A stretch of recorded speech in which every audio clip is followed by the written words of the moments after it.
Hey guys, it's me again, Lungelo KM, with another installment of Affirmation Mondays.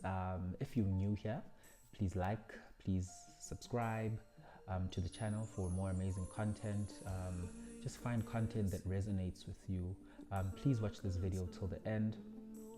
And just enjoy the content. I'll get straight into our affirmation for this week. I want to speak about how we all deserve love. Uh, Love comes in many shapes and forms. Love comes romantically, your romantic partner.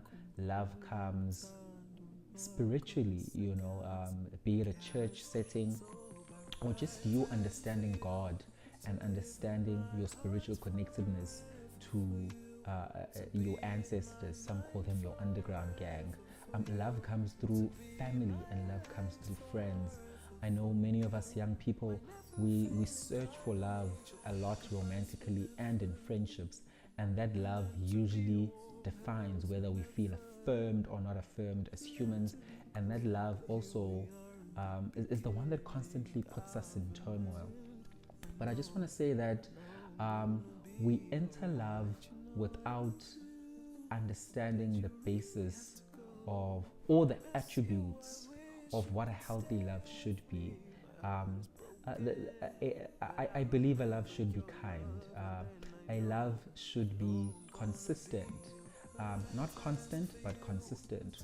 The difference is when a love is consistent, a love that is consistent is intentional, and when it makes decisions, it reflects if the decisions are good or bad, and it takes accountability. That's how a consistent love works.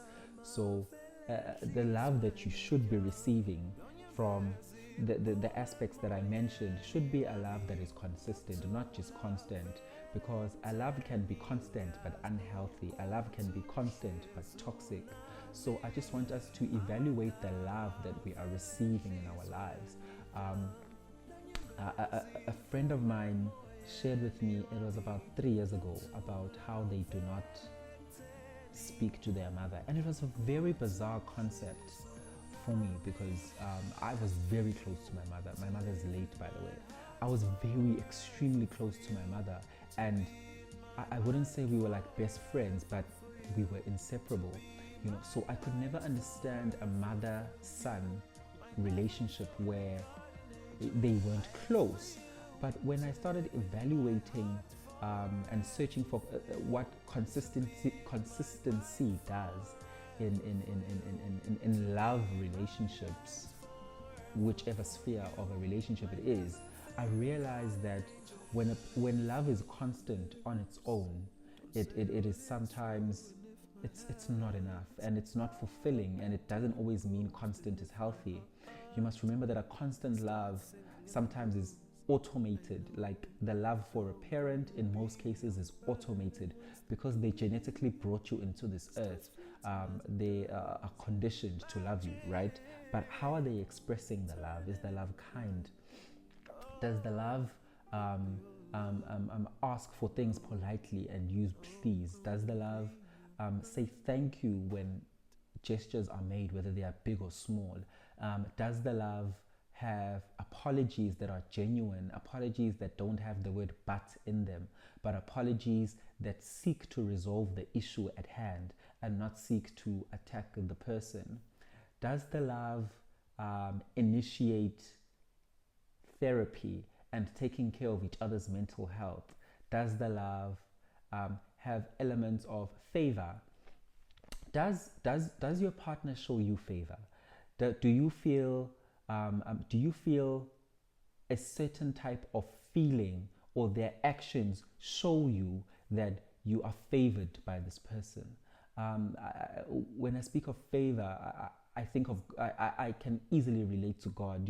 How many times have we received things we didn't think we necessarily deserve? How many times have we crossed the line in situations where we were nervous, we were underprepared, and God, that was you in that moment. So that's favor. Does the love you get, do you get favor from that love? Is it is it just gracious, man, to be in that love situation? So once again, be it your parents, be it your friends, be it your family, does that love not drain you? Are you uh, try and remove yourself from a love that makes you drained? Does it take a lot of your money? Does it take a lot of your energy? When you see a text or a phone call from this person, do you sit there and say, oh my gosh, I wonder what this person wants? Or are you elated that, oh my gosh, this is a light, this is a love that lifts burdens? Not may not lift every burden, but it's a love that lifts burdens. You are definitely deserving of that love. And this week we need to affirm that the people who come into our lives, the people who maybe automatically are meant to show us love, are showing us love that is kind and affirming. And are we receiving that love in a kind and affirming way as well? And we are reciprocating that love in a way that is healthy. So yeah, this week you deserve a healthy love. You deserve a love that is kind to you. You deserve a love that is consistent to you. You deserve a love that prioritizes your mental health. You deserve a love that favors you. I affirm a love that has all these attributes. I affirm a love that makes me feel connected to the person giving the love, and that a love that encourages me to execute these actions as well that are just good towards the next person. A love that is healthy. This week we affirm a love that is healthy in the different spheres of our life, and we will continue to show that love that is healthy and displayed in our actions to the people around us. I'll catch you next week for the next Affirmations Monday.